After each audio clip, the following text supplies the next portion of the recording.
ये है जी दीव का चर्च। देख सकते हैं आप, काफ़ी अभी तो खस्ता हालात में है, लेकिन इसके ऊपर अभी रेस्टोरेशन वर्क, रेनोवेशन वर्क चल रहा है। तो मैं यहाँ से गुज़र रहा था, तो मैंने सोचा कि इसका एक वीडियो बना के डाल दें। बाकी दीव के बारे में आपको मैं आगे दिखाता हूँ।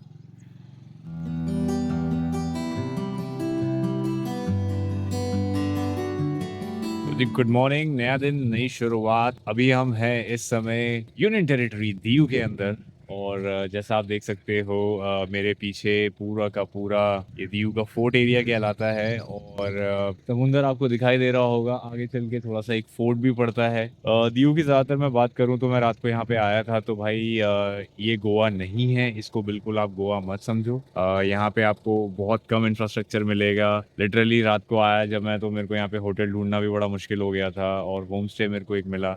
वैसे तो होटल्स यहाँ पे हैं, बट यहाँ पे बिल्कुल एकदम जिसे कहते हैं ना पिच ब्लैक अंधेरा रहता है। तो अगर आपकी कहीं पे रिजर्वेशन या बुकिंग है तब तो आप वहाँ पे आ सकते हो सीधा सीधा, अदरवाइज आपके लिए काफ़ी मुश्किल हो जाएगा। और जैसे मैंने बताया ये गोवा नहीं है, तो यहाँ पे चीज़ें भी आपको थोड़ी मुश्किल से मिलेंगी, और ये उतना हैपनिंग और उतना लाइवली एरिया नहीं है। बट क्योंकि हमें आना था तो हम दीव पहुंच गए, और यहाँ पे आने के बाद मैंने कहा चलो आपको एक बार दिखा देते हैं कि किस तरह के नज़ारे हैं। तो ये तो जो आप मेरे पीछे देख रहे हो, ये पूरा का पूरा रॉकी बीच है। शायद मछली या कोई चीज़, सी शेल्स वगैरह कुछ कलेक्ट कर रहे होंगे। बैक साइड में मेरे एक जंजर होटल है। ठीक है, ये रात को मुझे दिखा ही नहीं यार, अगर ये मुझे दिख जाता तो मैं इसमें रुक जाता। तो ये जंजर होटल है, और ये तो ठीक ठाक प्रॉपर्टी मेरे को लग रही है, क्योंकि ये बिल्कुल ऑन द कोस्ट लाइन है। मैं बिल्कुल इसके सामने वाली जो रोड थी उसके ऊपर चला गया था, और मैं वहाँ पे एक होम स्टे में रुका था। बहुत ही एवरेज था भाई, मतलब एक्सपीरियंस के नाम पे तो 0.0 ही दूंगा मैं उसको।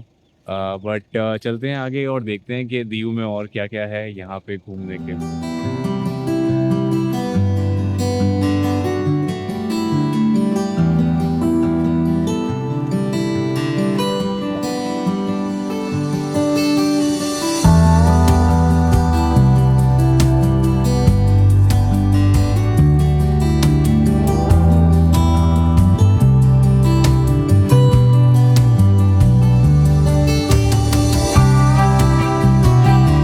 अभी हम इस समय हैं दीव से बाहर निकल रहे हैं, थोड़ा फोर्ट की तरफ जा रहे हैं। तो ये है एक हेरिटेज वॉकवे।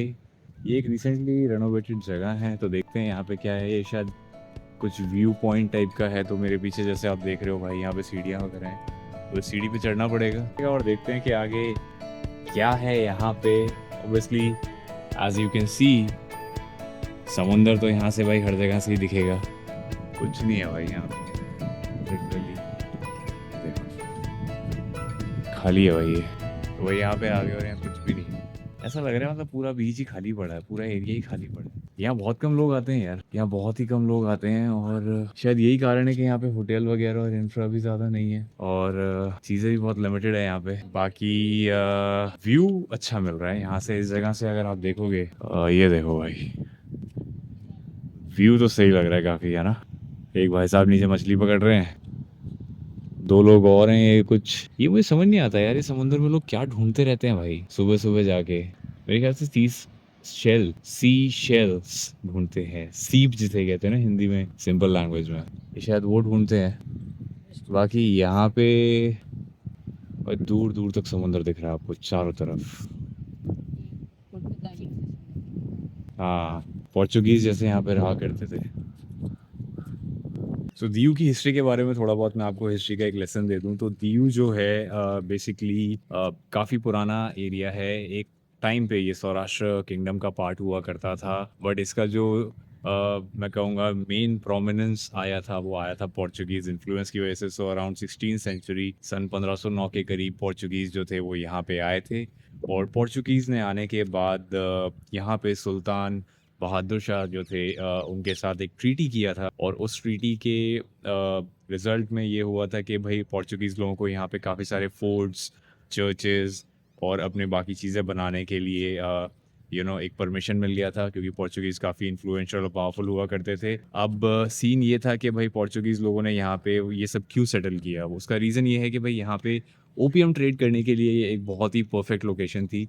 और यहाँ पे आप जब आप अरेबियन सी की तरफ से आएँगे तो इस जगह से आप सीधा ओपियम ट्रेड कर सकते थे। तो उनके लिए स्ट्रैटेजिक इम्पोर्टेंस थी और करीब-करीब 300-400 साल तक उन लोगों ने अलग-अलग टाइम्स के दौरान यहाँ पे काफ़ी अपना ओपियम ट्रेड इस पॉइंट की वजह से किया। बट 18th सेंचुरी के बाद यहाँ की जो स्ट्रैटेजिक इम्पोर्टेंस थी वो ख़त्म होने लग गई थी क्योंकि दीऊ से बड़ा एक एरिया बन गया था जो ट्रेड का सेंटर नया हब था जिसका नाम बना बॉम्बे। तो वो जो था उसकी स्ट्रैटेजिक इम्पोर्टेंस इससे बहुत ज़्यादा थी और इवेंचुअली 1960s के अंदर ऑपरेशन विजय करके एक छोटा सा मिलिट्री कॉन्फ्रंटेशन हुआ था और इंडिया की जो आर्मी थी उसने आर्म फोर्सेस ने जो दीऊ का एरिया था और जो बाकी सारी पोर्चुगीज़ कॉलोनीज थी उनको इन्फ्लुएंस से रिलीज़ करवा दिया था और रिलीज़ करवाने के बाद उसको इंडिया में मर्ज करवा दिया था और मर्ज करवाने का जो एक उसका जो एक इवेंचुअल जो रिज़ल्ट आया वो ये आया कि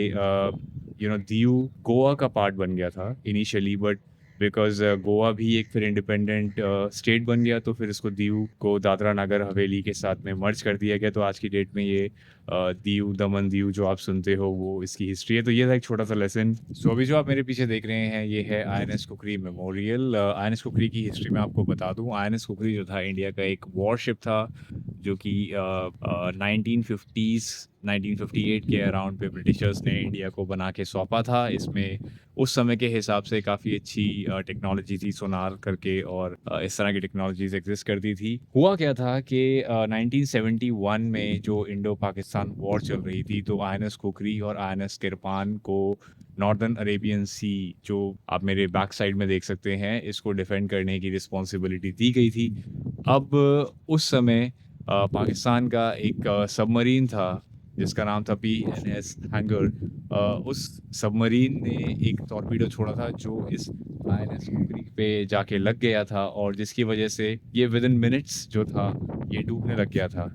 अब इंटरेस्टिंग बात ये है कि इसके डूबने का जो सबसे इम्पोर्टेंट कारण था वो इसकी स्ट्रेंथ थी एक इवेंचुअल जिसे कहते हैं सोनार टेक्नोलॉजी। तो उस समय की जो सोनार टेक्नोलॉजी इसमें लगी हुई थी उसके अंदर क्या था कि इसको उस टेक्नोलॉजी की वजह से धीरे-धीरे चलना पड़ता था। अब ये क्योंकि धीरे-धीरे चल रहा था तो ये ईज़ी टारगेट बन गया था उस टॉर्पीडो के लिए जो पाकिस्तान की जो नेवल सबमरीन थी पीएनएस हैंगर उसने छोड़ा था। तो ये उस अटैक के अंदर ये जो आईएनएस कुकरी था ये समुद्र में डूब गया था और जो नोटेबल मेंशन किया जाता है हमेशा वो है यहाँ के जो कैप्टन थे उस समय महेंद्र नाथ मुल्ला जो कि उत्तर प्रदेश में गोरखपुर में बॉर्न थे। तो वो 1940s में मैंने जहाँ तक पढ़ा है वो 1940s में इंडिया की जो नेवल फोर्सेस थी उस समय की जो रॉयल नेवल फोर्सेस थी उसमें उन्होंने ज्वाइन किया था और 71 की वॉर के दौरान उनको आईएनएस किरपान और आईएनएस कुकरी दोनों को लीड करने का चार्ज मिला था।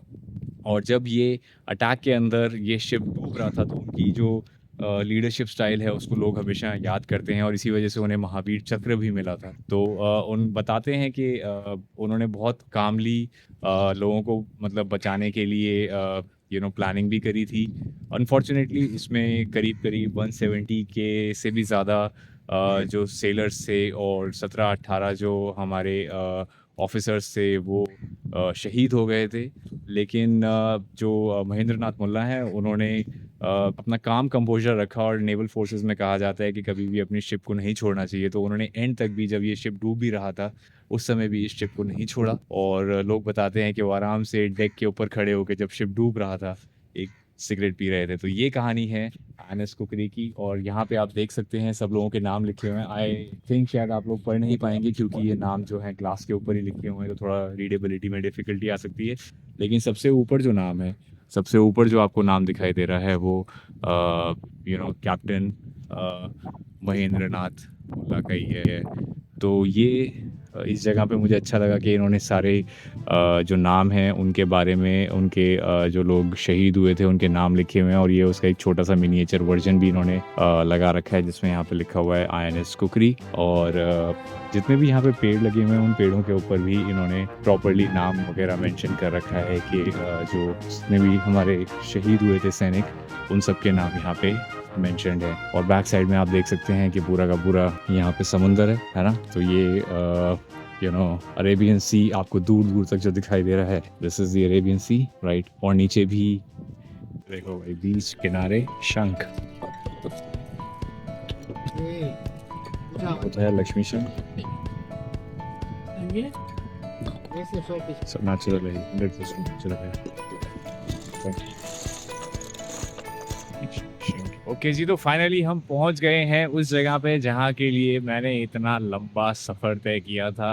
I am at Nagoa beach in Diu. Now this is what you get when you get to Nagoa. पीछे मेरे देख रहे हो आप, बहुत कितने कितने लोग हैं, अभी थोड़े बहुत बस लोग आते हुए दिखाई दे रहे हैं यहाँ पे। लिटरली इस बीच पे आपको गोवा का 10% भी क्राउड नहीं मिलेगा और व्यू बिल्कुल वैसा ही है। बहुत लोग सोचते हैं कि बॉम्बे में जो बाहर की तरफ है अक्सा वक्सा और वो बीच है वो भी अच्छे हैं, बट ये बीच बहुत सुंदर है भाई। ये बीच बहुत सुंदर है, इसकी जो रेत है एकदम साफ है और पानी भी एकदम साफ है। आप जहां तक आपकी नजर जाएगी आपको दूर दूर तक अरेबियन सी दिखाई देगा। So this is amazing, this is the view जिसके लिए मैं वहां से इतना लंबा ड्राइव करके जयपुर से मैं निकला था और करीब करीब 1000 किलोमीटर ड्राइव करने के बाद मैं यहाँ तक पहुंचा हूँ और बीच में काफी सारे हॉल्ट लिए, काफी सारे स्टॉप्स लिए, उसके बाद ये जगह देखने को मिल रही है and the view is just breathtaking. और यहाँ पे कुछ दुकानें वगैरह भी हैं पीछे की तरफ जैसा आप देख सकते हो, तो ये दुकानों से भी देखते हैं, कुछ ट्राई व्राई करते हैं और कुछ वाटर स्पोर्ट्स भी हो रहे हैं। एज यू कैन सी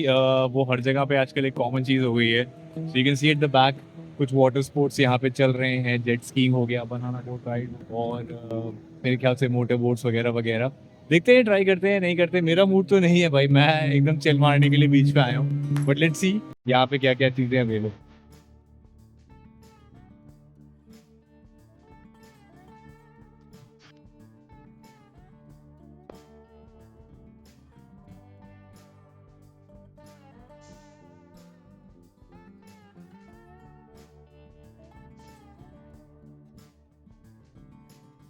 तो मैं बता दूं यहाँ की जो रेत है ना, मुझे ऐसा लग रहा है कि जब मैं चल रहा हूँ उसके ऊपर वो बहुत ज़्यादा सॉफ्ट और कुशन वाली है। मैं बहुत सारे बीचेस पे गया हूँ, मतलब इंडिया में काफ़ी सारे बीचेस एक्सप्लोर किए हैं, बट बहुत कम जगहों पे इस तरह की रेत होती है जो इतनी कुशन वाली और इतनी सॉफ्ट होती है। यूजुअली आपको मिलेगी बहुत डेंस या बहुत ही कॉम्पैक्ट वाली जो बीच सैंड होती है, बट यहाँ पे बहुत अलग है, बहुत डिफरेंट है। और ओवरऑल पानी, मतलब मैं ये नहीं कहूँगा कि पानी is crystal clear blue, because वो तो नहीं है यहाँ पे। थोड़ा ब्राउन पानी आपको मिलेगा, बट साफ है पानी। बॉम्बे वगैरह से तो आप कंपेयर करोगे तो ऑब्वियसली बहुत ज़्यादा साफ है, क्योंकि बॉम्बे से तो ये बहुत ज़्यादा क्लियर जगह है। और बाकी पार्किंग अगर आप गाड़ी से आते हो, मैं हाँ बता दूँ आपको, क्योंकि जैसे मैं गाड़ी लेकर आया हूँ तो बाहर ही इसके पार्किंग है नागवा बीच के, और 50 रुपये पर कार एंट्री फीस लेते हैं। और सामने कुछ रेस्टोरेंट भी है, तो देखते हैं अभी जब चलेंगे कुछ रेस्टोरेंट पे अपन एक्सप्लोर करेंगे। और बैक साइड पे आप देख सकते हो पैरासेलिंग और other water sports activities back side में चल रही हैं अभी। ओ भाई वो खड़ी अपनी बीस्ट सफारी, क्या बात है तुम्हारी। चलो भाई चलते हैं यहाँ से। वैसे सामने ही देखो, मुझे तो नहीं पढ़ा जा रहा है क्या लिखा हुआ है, बट जिसको समझ आ रहा है उसके लिए काम की जगह। और चलो गाड़ी में बैठते हैं।